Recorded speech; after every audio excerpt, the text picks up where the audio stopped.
Yo, yo, yo, what's up, everybody? This is your boy Isaac, And this is your boy Bryce. and we are brothers on tennis. And folks, we got a good one for you today. We have been waiting a good while for this one.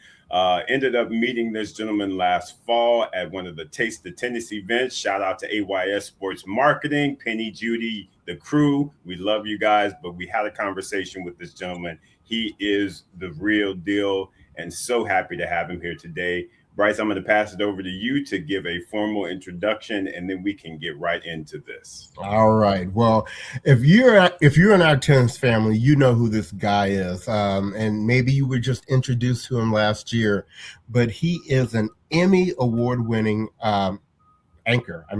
Television personality, sportscaster, sports studio show host, podcaster for the TNT Sports Network. You probably know him best for being the studio host of Inside the NBA. Maybe you know him as the co-host of the big podcast with Shaquille O'Neal. For some of us fantasy football kings, we may have known him from the Lefkoe show on the Bleacher Report. But this guy is also, and the reason why we have him on the show today, he is the host of the TNT coverage of Roland Garros. Last year was the first year. We're coming into year two, and we are very privileged to have him on today. We welcome Adam Lefkoe. Hey, thank you so much. Also, Isaac saved the pipes for the show. You notice that? All of a sudden it was, hey, everybody. I didn't even get to what Isaac got to. That was impressive. I thought I was doing a smooth jazz interview. That was well done. You got to bring him in right, Adam. You got to bring him in. No. Welcome to the sultry sounds of Brothers on Tennis. That was nice, I think. Thanks for having me, guys. Absolutely. And we're going to start this show off a little differently than we typically do our other interviews. This morning, we heard the unfortunate news of the passing of Ted Turner, media mogul, really the pioneer of cable news, television, founder of the network you work for, TNT and TBS and CNN and so many things. He was a native of Cincinnati, Ohio, which is where I'm at right now, where I was raised. Just wanted to give you a few moments if you had any thoughts about Ted Turner and his passing this morning. There are very few pioneers, and there's even fewer that can create a legacy that doesn't end.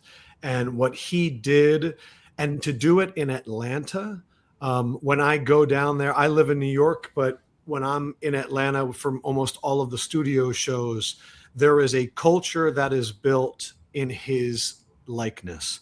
And it is one based on taking risks. It is one on taking chances and not doing the norm and what everyone's done. Everywhere you go, it's a mindset that's encouraged, and that's who he was.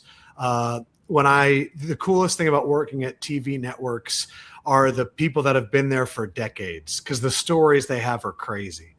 And, when we're doing March Madness and in between hits, we're all kind of sitting around, and let's say an old audio guy comes out and they're telling stories of when Ted would walk in and just kind of be like, try things, break things. Let's see what we can do. We take for granted 24/7 news. We take for granted CNN and TNT and movies on cable. And what he built is astounding. If you haven't seen the campus down in Atlanta, it's pretty darn impressive. But his legacy lives on. And I thought what we tried to bring to Paris for Roland Garros is in that image. Tennis has been done one way for so long. If we were going to do this the TNT way, what would that be? And when we see TNT way, it's an homage to Ted Turner. So undoubtedly RIP, wishes to his family, but what he has done will not stop today for sure. That's going to continue for a while. Absolutely. Well said. Well said. Yeah, we definitely RIP to Ted Turner. And like I said, it will continue though. Yeah. He's built that foundation. So that is wonderful. So Adam, let's talk about you, my friend. Give us a background for those of us, for those in the tennis community, if you will, that don't know a bit, as much about your background.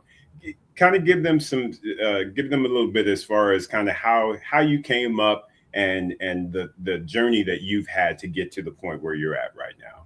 Grew up outside Philadelphia. My mom was like always trying to climb the ranks of the USTA. So tennis was always there. Played a lot as a kid, played a lot of sports, basketball most specifically. Went to Syracuse for broadcasting, started off as a news reporter. I was in Hastings, Nebraska, making $18,000 a year. Did that for 2 years, covered a goat fashion show and city council meetings. Always wanted to move to sports, got a job in Louisville, Kentucky, and finally got a chance to do college basketball, college football, Kentucky Derby, horse racing, the whole gamut. Then I got really tired of doing the local news, but I couldn't get a rep. So I just started dropping internet references on TV. Went viral. When you would go viral, it would last a week. And you can look up Seinfeld cast or Rap cast. And because of that, I got a job at Bleacher Report in New York, which is about 11, 12 years ago. And I was doing videos for their app, 30 videos a day, just cranking out, looking at a camera. Eventually started doing some podcasting and some shows. Had some things that did really well, and TNT started trying me out on air.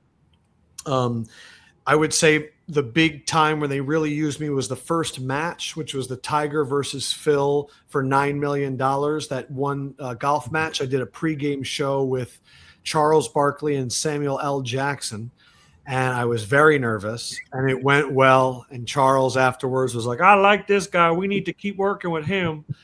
So that was great. And then they put me on NBA on TNT, and then that was really cool. And as I've kind of risen up, anytime they've asked me about a new sport, I've just said yes.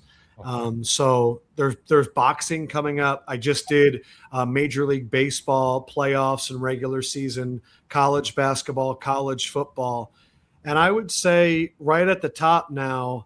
Roland Garros is the thing I've been looking forward to all year. It was the one I was most nervous about last year, and it's the one that I'm most excited about now. That walk past Simone Mathieu in the morning because I got to be there at like 7 a.m. when the gardeners are still watering down the plants and no one's come out to the grounds yet. And that's just sort of like my walk. I'm looking forward to that every morning, and to get welcomed into that major, that slam with Alcaraz versus Sinner, and arguably their best match and one of the greatest matches we've ever seen, and Coco and Sabalenka on Saturday. It was a 2 weeks that I'll never forget. I want to go in with the excitement that it's going to be that great again, but yeah, it's been a fun journey. So I went from Nebraska in like 2009, and now we're here at TNT. So it's been a fun ride. That is awesome. And I want to speak a little bit about your style, because as I was mentioning to Isaac and a little bit to you before we started recording, you have something special. There's something about your delivery that really resonated with me. And to be honest with you, and hopefully this is complimentary to you, but I'm sure it will be. It took me back to something about your style of broadcasting and the tonality of your banter with your panelists took me back to old Sports Center with like Stuart Scott and Rich Eisen. And for me, they were like kind of the pioneers of using like the urban colloquialisms and ingesting pop culture type references into sportcasting. And that's the vibe I was getting from you. And I was like, I like this guy. This guy really, is connecting with me like that.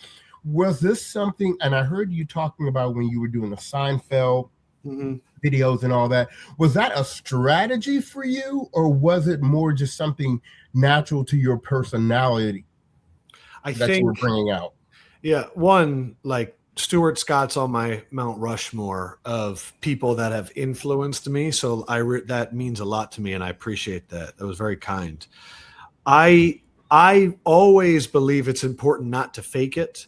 And I think I think we are all striving to be who we are off camera, on camera. And every time we do that, we're trying to get as close as we can. We're obviously going to be a little bit more elevated.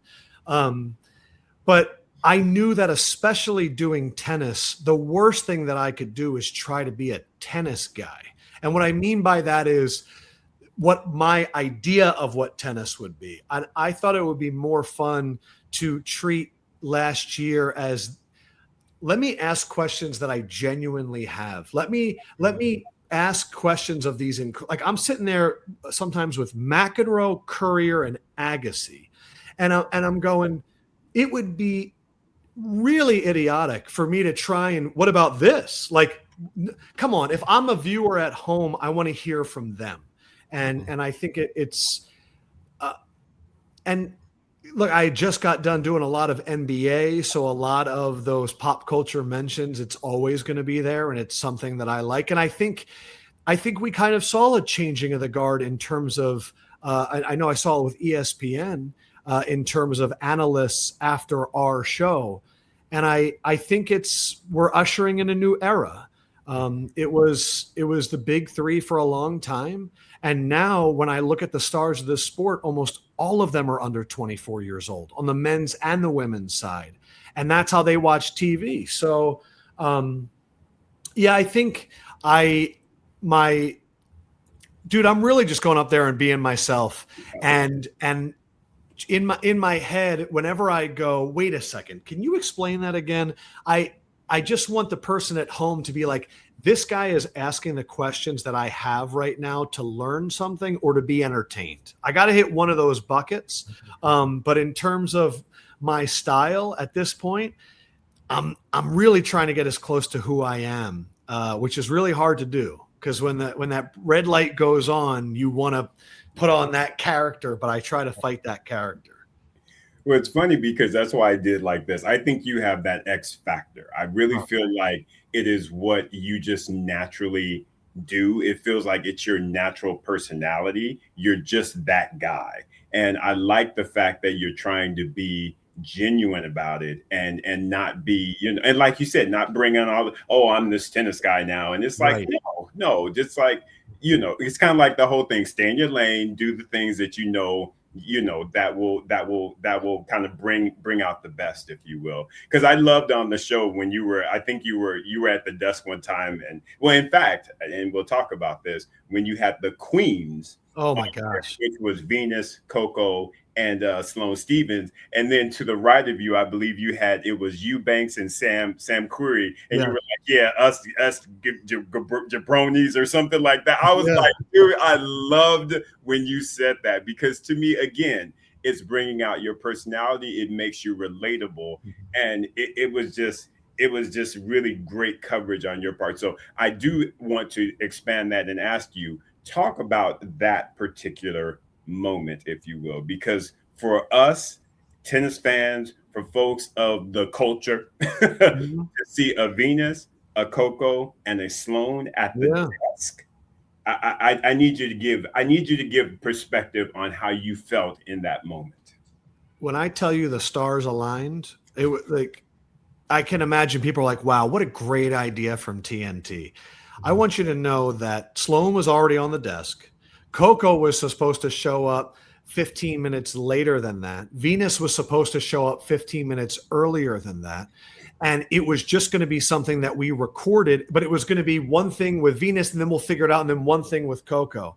And they showed up at the same time, and the producer got in my ear, and he was like, we could go live in a minute. Like, there's a window coming up. We were going to go look at a match, but they're all here. And I was like, let's do it. And so we had 1 minute to get all the seats out there, figure it out. There was no prep for anybody. And so when I tell you that we got 3 generations of Black excellence in tennis to my right and 3 jabronis to the left, no one had any idea what we were going to do. Like and believe me, as a host there, I'm going, I don't want to leave the guys just sitting here, but at the same time, it's not about us at all. My hope as a host is always, can I get these three people to interact with each other? Because once Coco starts talking to Venus and Venus is talking to Coco, that's the magic, you know. And then Sloane chimes in, and we all want to be a fly on the wall to a really great conversation. And that's when I have like little things, even if it's like, if you see me cover my mouth, that's like me reminding myself, shut up. Like, I know you might even want to go, ooh, great point. Or I got to start. No, just shut up. Like, it's not about you at all. I'm not paid by the word. So I don't need to get a word in, but that was so great. And it was so, you want to know how good it was? Everyone stayed on set for another 35 minutes. Wow. Usually, especially like a Coco, like she's running to go get rehab or medical or just relax. And we're sitting out there with Carlos Fleming, who's an agent at WME, and he's telling stories about when he started representing the Williams sisters. And Coco's like, wow, I didn't know that. And slow. And so there are so many hugs, so many, this is nice. I would love to do this again. And that was one of those moments too, where I picked up my phone, I went on social media, and I was like, wow, so many people saw this. Because again, I'm getting there at 7, 8 a.m. and I'm there until like 9, 10 p.m. And I don't know what people are tuning in to actually watch. That one hit like a really perfect time of the day with the 7-hour time difference. It was like 4 or 5 p.m., something like that on the East Coast. And so that was one where afterwards I was like, I need a beer. Like that worked out. And you high five and you know that we did well, but the stars aligned, and maybe the stars aligned because we were prepared for it. But I don't know if we'll ever be able to recreate it again, but if we can, I would love to. Yeah, that was absolutely amazing. Before we really jump into the tennis, I want to go back a little bit to your time with the basketball, because Sure. I feel like the basketball is kind of where some seasoning happened there for you, and especially hearing you're a basketball player. And the funny thing is, I'm from the Watley clan, so I've had a number of NBA players from my family, Willis Reed, Orlando Woolridge, James Posey. We're hoping that today Jaden Ledee comes up and does something. What was it about basketball? You talked about being able to add the pop culture piece, from there. What is it that made you feel more comfortable there and really starting to show your personality and your broadcasting style? Yeah, every sport has the different things you focus on. So when I was in Kentucky, it was a lot of college sports, and that discussion is more about traditions and legacies of the universities. When I was doing NFL, it's more team allegiances. The NBA is player specific. There are people that are LeBron fans more than they are Lakers fans. And there are people that dislike an NBA player for some reason, and that's their main focus. Also, the NBA of the walkouts with the fashion and having their own brands, it just kind of it mimics tennis a little bit. There's a lot of that where they kind of feel, because tennis, it's so isolated, but I think also it's who I'm on the desk with. So my first time I'm on the desk with Wade, Candace Parker, and Shaq. And these are guys that and lady that they're in the culture. You know what I mean? Like, and I'm trying to make them laugh. I'm trying to surprise them. So early in my career, when I would drop a reference and Shaq's looking at me like, how do you know that? That it's a way of connecting. My job as a host, I think, is one, to get the trust and respect of everyone I work with.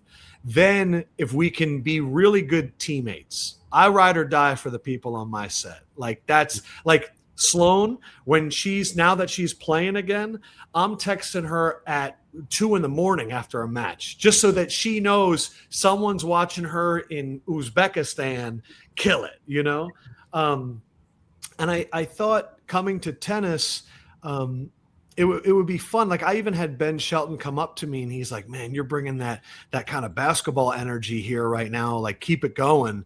Don't change. And I was like, you don't know me well enough, Ben. Like I'm not changing, but it definitely added to that. And I think Shaq has been a huge influence on me. Where let's say early on, I would see a tweet and they would, let's say, wouldn't be the greatest. He would yell at me. He'd be like, listen, you're great. Like, don't worry about these random people online. And he would treat me almost like a kid. And when someone of that magnitude speaks life into you, who am I not to believe him? And so it kind of gives you the confidence to go, let me lean into the things that I think work and forget the rest. And so it just kind of solidifies that more. And so talk about that relationship a little bit more, if you will, Adam, your relationship with Shaq. Because again, we know, everybody knows Shaq. Yeah. He's so popular. He's so funny. He is hilarious. And I wonder, again, that I feel is just a natural part of his personality. And honestly, with you, I feel like there's a comedic side there as well, just naturally. Yeah. And so I'd love to hear kind of the bond that you two have and how that developed and yeah, how he mentors, if you will, you at this stage. First NBA on TNT show. When you see like a big television show, and I love reading critics because no one really understands how it works. They're always like, man, they got to really work on their chemistry. We were all in the same room for 30 seconds before that first show. Like people are like, oh, they're doing like tests. No. So that first show, I come on and I'm doing this whole thing. In the middle, Shaq looks at me and he goes, hey, are those bullet holes in your jacket? And I was like, no, they're flowers. And we're like on, right? And then the second episode, he comes to me and he's like, you ever see that video of Bruce Smith fainting on TV? And I was like, yeah. He's like, we got to recreate that. And so I'm going, totally, and I'm thinking maybe next week we can try this, whatever. We get up to shoot a segment and he's like, hey, tell me a story. And I start talking and he fake faints on the set, breaks the set, like literally plexiglass shatters. People are like, did we get that on camera? And he rolls over and he looks at me and he winks. And I'm like, I am dealing with a child. But what he realized, I think we did something else that night with like Aaron Gordon, where Aaron Gordon looked like he was on it. Like we were dropping references as if Aaron Gordon had smoked. And after that, Shaq like put his arm around me. He's like, we can have a lot of fun together. And again, as a host, you need to know what gets your analysts going. And for Shaq has a very smart producer brain, which is, this isn't interesting right now. Let me do something to give viewers something to talk about. Mm-hmm. And I swore from the very beginning, I'm not going to be someone that goes, now Shaq, let's get back to the game. I'm going to play the straight guy of Shaq, no. But really it's like, do it. And I think the thing that Shaq respects about me, because he's told me now that we've done so many podcasts together, is he knows that if I tell him to do something, that it's necessary and it's with the most important thing in mind. Everyone's asking him for things. I'm only asking him to do something if we really need to do it for the show. And so there's an understanding. He has been so kind and so great with my family. I've been to his home so many times and spent so much time with his family. And I think this is a top 10 most famous human being on earth. I've long said that if we were sitting around talking with Brad Pitt and George Clooney and Denzel and Shaq walk in, they would go, the hell is Shaq doing here? He's that big. But in terms of like having fun, as soon as we start, our brains, we just both turn into like 12-year-olds when we're around each other. And the inappropriate comments and jokes he loves. And we just kind of see each other as people. And there's a big age gap there, but we just feel aligned. I'm not sure how else to describe it. It definitely comes through on the telly for sure. Well, let's talk about TNT and Roland Garros, and a big change that we had last year in terms of viewership. Um, you know, a lot of us, and we've been watching tennis since we were kids. Sure. Like you said, TNT was new to the game here, and there's been a lot. Look, just speaking honestly, there's been a lot of frustration with watching tennis with some of, we won't call out the names, but some of the other networks, and how many other subscriptions you have to get to watch certain matches, and here and there.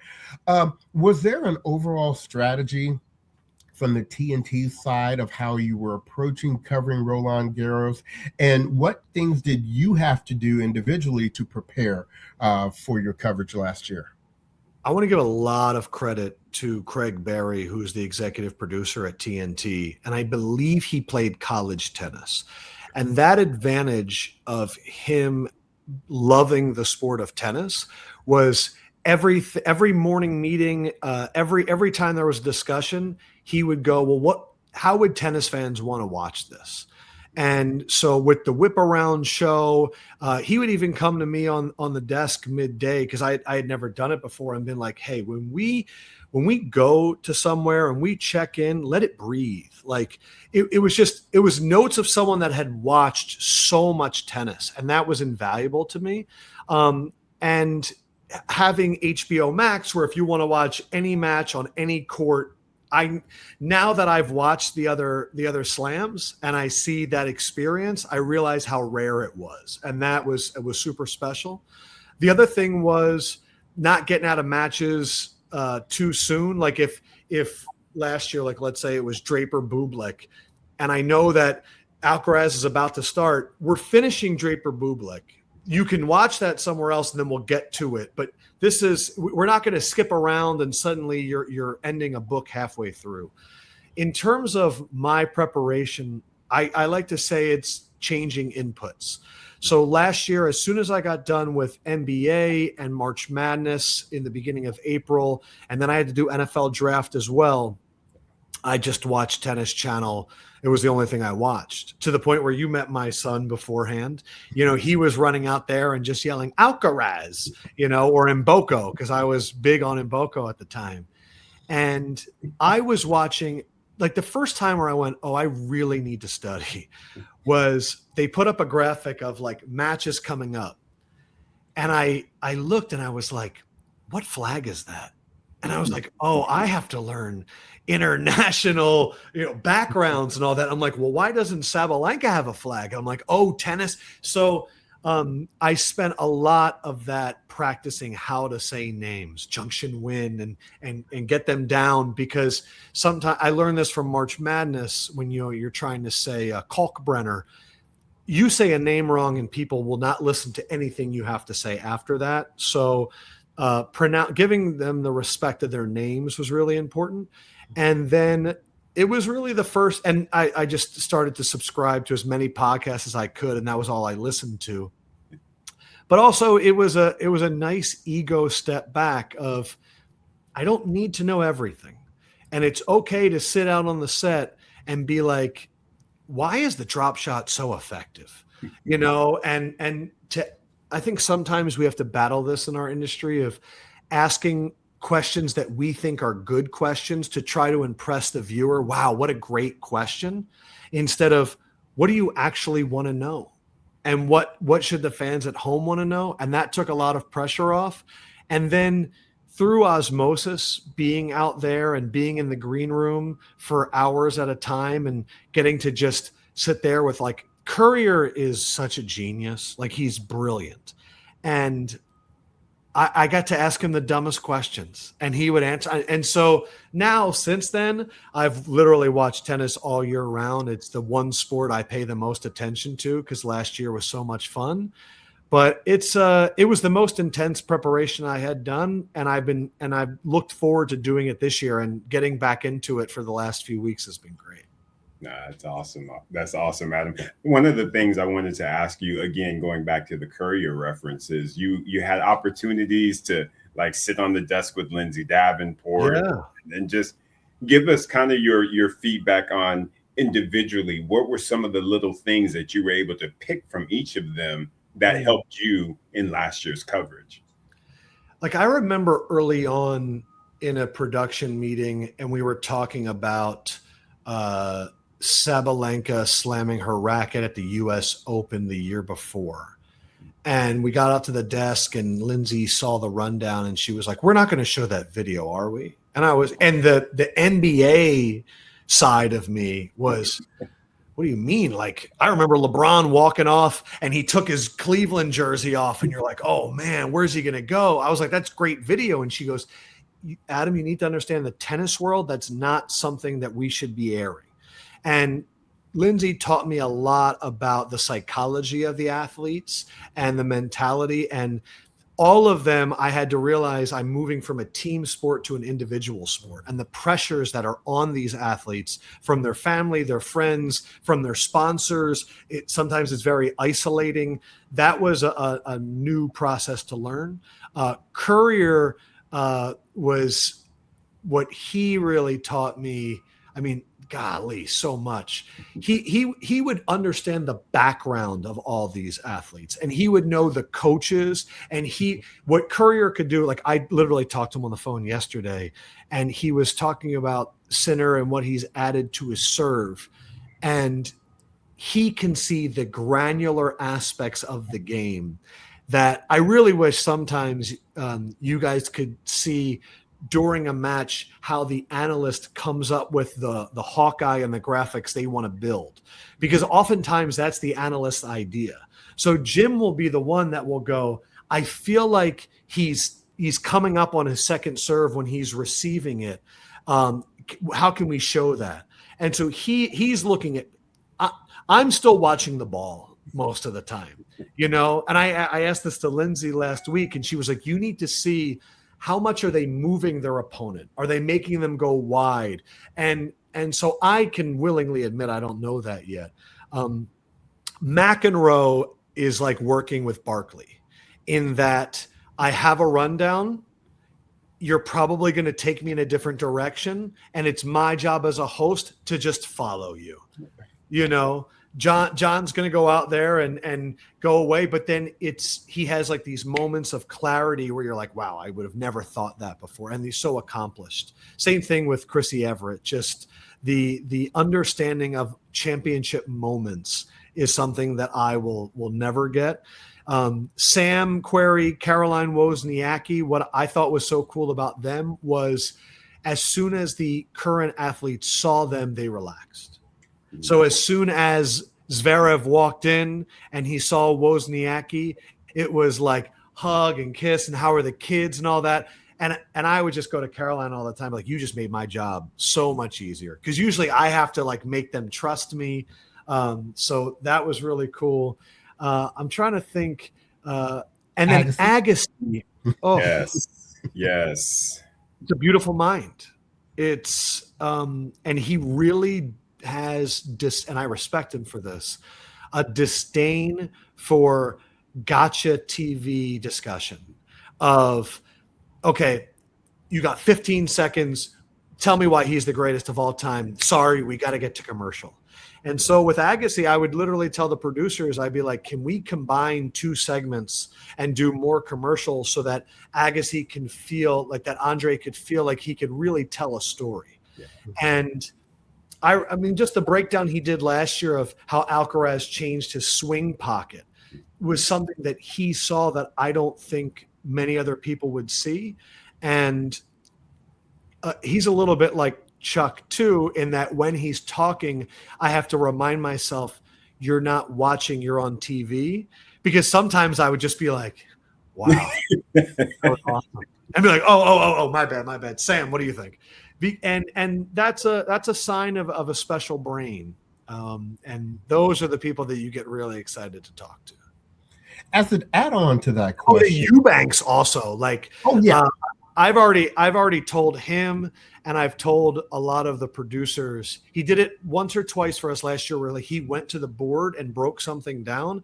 Eubanks has that brain too, where he he needs to be allocated the time to go deep. I don't want to waste what he sees on a 20-second thing. So let's just build him a segment where he can go for here are the 8 things Coco has done to improve her game from last year. Because as like someone who loves the sport of tennis, that's what I would love to learn, that instead of, if she wins this, she can, do it again and reclaim her crown. And it's like, dude, we all know that.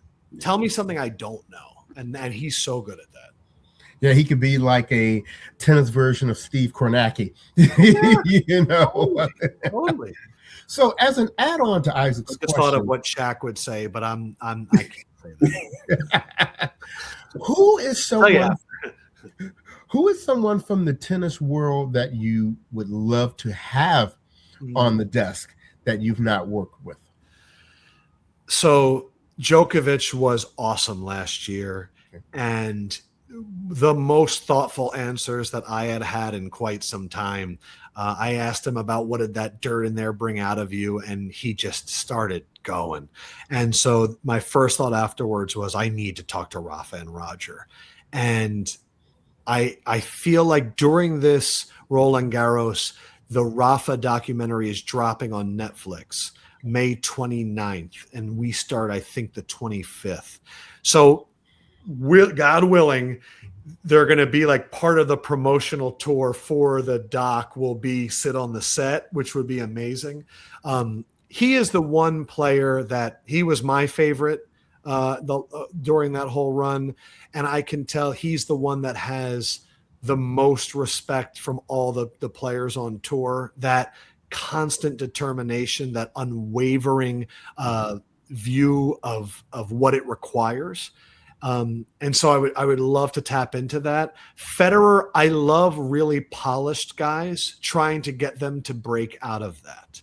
Like Sinner last year, one of the things that I usually do to kind of break the ice is in the 15 seconds before we're on air, I usually curse to them, just for them to be like, wait, what? Because usually people are.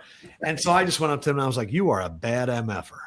And he looked at his people and he was like, who are you? And I was like, don't worry about it. And we went out there, and one of the questions I was like, I saw you were with the Pope. If you played the Pope, would you let him win a game? And he was like, I do not know what to do with this question. And like, I love scrambling their brains a little bit. And Federer to me seems like that. And the other one that I think there's a chance this year would be Yannick Noah. Because of what he means to the people of Paris. I got to meet Joe Kim on the big pod with Shaq recently. And afterwards I was like, come to Paris. Like, of all the majors, of all the slams, we know about Wimbledon and the Royal Box. US Open has turned into like a celebrity sighting. It's Paris in May and June. Like, we should have tons of celebrities coming out there. And so I would love a Joachim Yannick combo is a fingers crossed type of moment that I'd really, really like. Yeah, that would be awesome because, Yannick Noah, again, he just, the fact that his tennis career and then all the music and we're big music fans. So Yannick Noah has done. And just the clips I see of him like talking to the fans while he's playing, like he has a glowing personality. Yeah, exactly. So any other little, spots of tea as far as what's coming up for 2026 Roland Garros coverage from the TNT perspective, Adam? I know that I'm in meetings all the time coming up with ideas. Like, they asked me yesterday, they're like, what if we bring a ping pong out there and like you can like battle people? And I was like, no, let's not do that. I was like, because I always go to, if I was at home, would I want to watch that? Right. Like, this is one of my hot takes. I really don't like when there's food on TV sets. One, your job is to talk, and now you're talking with your mouth full. And then at home, I can't taste the food or smell it. So it just seems whatever. We're trying to figure out what is our post-interview fun. Like last year, it was like sign the tennis balls and throw them out. So maybe we do something with that. I think we're going to get a few of the analysts out on the grounds more and get them like interacting and doing stuff. I was blown away by the whisper seats. Do you guys know what whisper seats are? Yeah. So when they're like Sloane is like sitting there and she's like really close to like, let's say Coco, and she's like, "Hi, I'm here." It's why they're called the whisper seats, because they whisper. They're like, "Coco right now seems to be favoring her." So like I just went and got to sit down there, and I was blown away at how close like Djokovic is right there. And I was like, we made eye contact. I was like, this is crazy. I would love to find a way to utilize them that more. But I really think the overall message that I know we've been sharing internally is last year went well. Don't try to recreate it, but at the same time, let's not blow everything up and try crazy things. Let's do tennis right. I think I was very disappointed when Carlos withdrew, because we all want that rematch.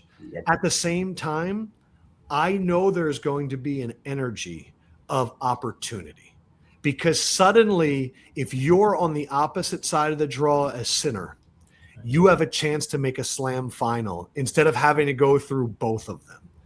And I think that's going to create a lot of energy. Last year, we had the best American success at Roland Garros in 30 years. That would be incredible. But I have my eyes storyline wise, other than in Mboko and Hodar, because I always like the young ones, is I can imagine that Novak right now is going, I just beat Sinner at Australia.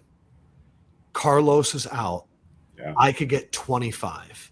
Yeah. And I selfishly, I want to see the killer. I want to see him. Like what I loved about Novak last year, I sat in the whisper seats and it was going well against Zverev. Yeah. I didn't realize that he needs the crowd to be against him. Mm-hmm. And so there was one part of ba ba ba ba ba ba ba da da ole, and he looked up and he stepped back. And if you do that in Paris, they get annoyed that you're annoyed at the thing that they do all the time. And they started booing a little bit.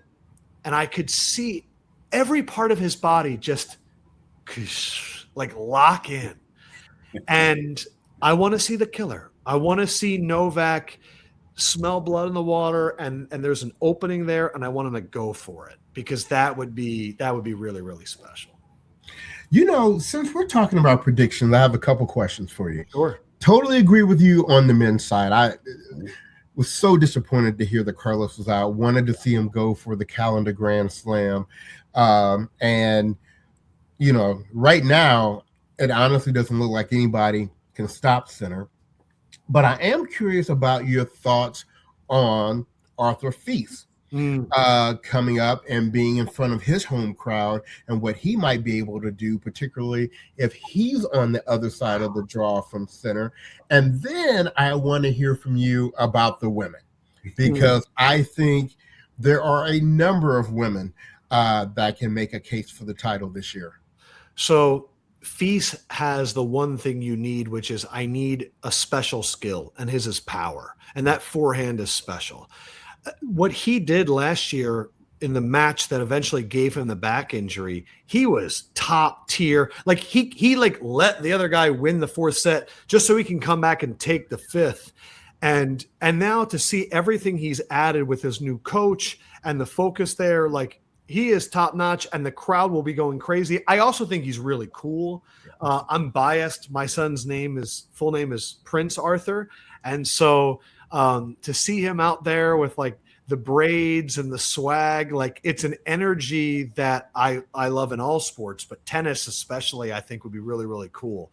And I think he has him against Zverev would be interesting, because they both are like, oh, you want to hit with me from baseline to baseline? That sounds great. So that would be interesting.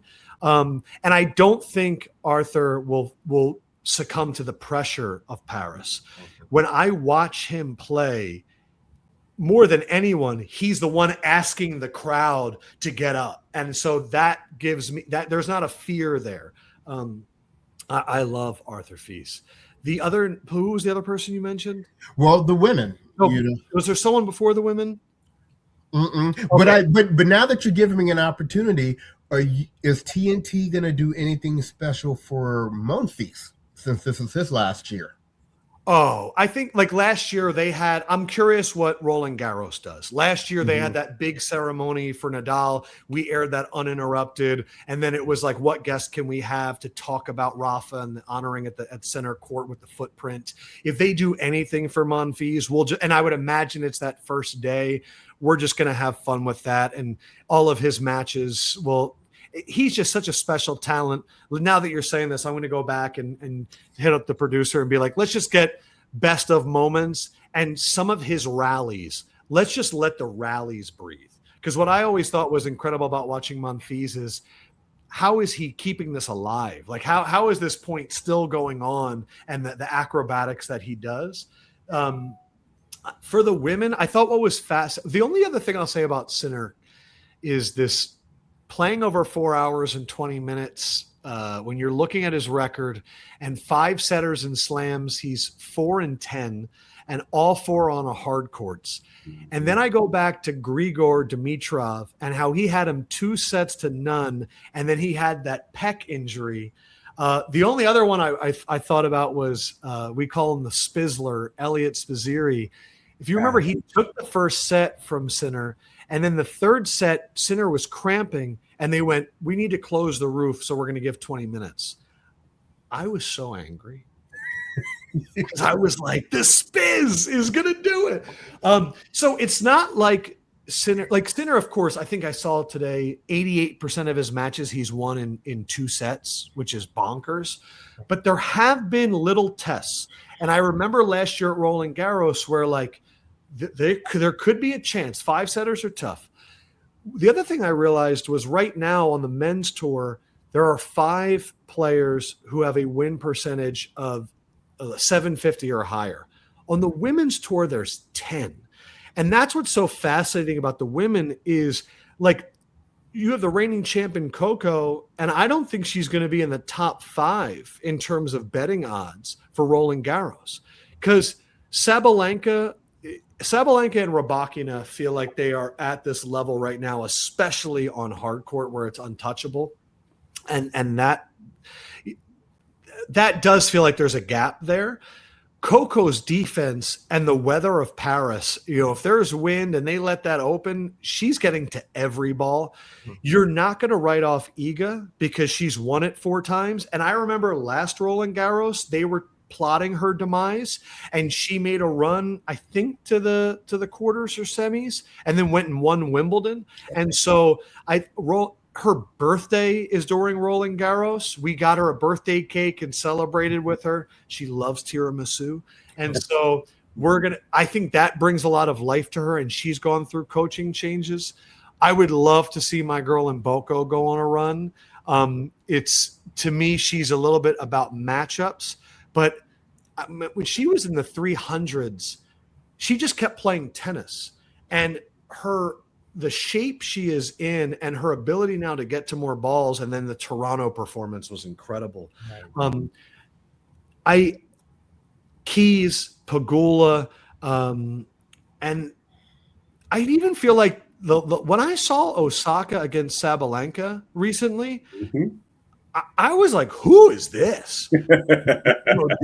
This is what I remember from those US Opens.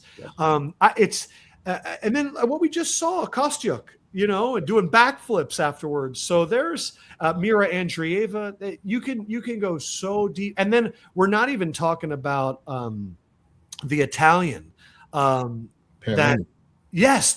year she made a crazy run. So the men right now, it seems to be very top heavy.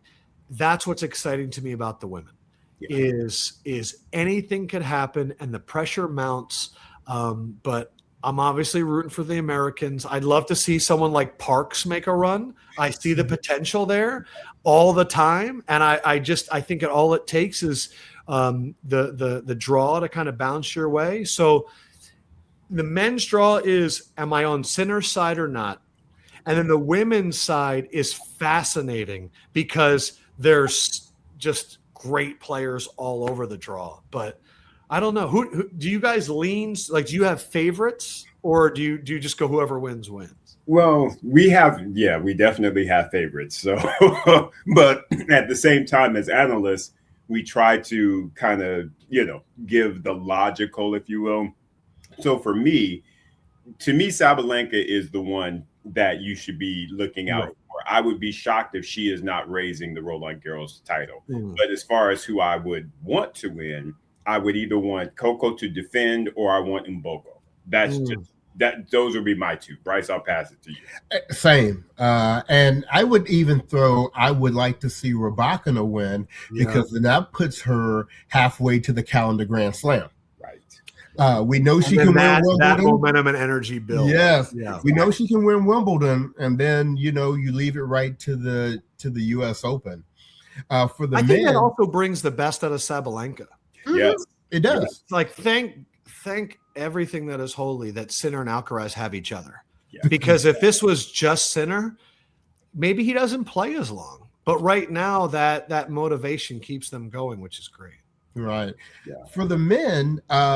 We're big Alcaraz fans. So like we said, the disappointment of him not playing was huge. But, Feast, I would love, you talk about this being an opportunity for somebody. We would love to see Feast come through on the men's side for sure. And definitely, like you said, Adam, and Bryce and I have always said this about Sinner. There's still that questioning element about his physicality. Right. Can he do 7 matches, 5 sets?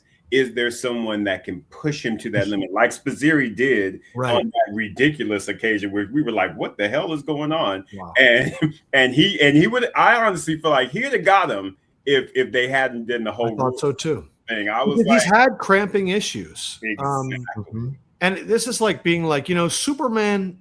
Kryptonite is an issue, but it's like, dude, he's Superman. And that's the thing is like, you're looking for like any reason that this guy could stumble.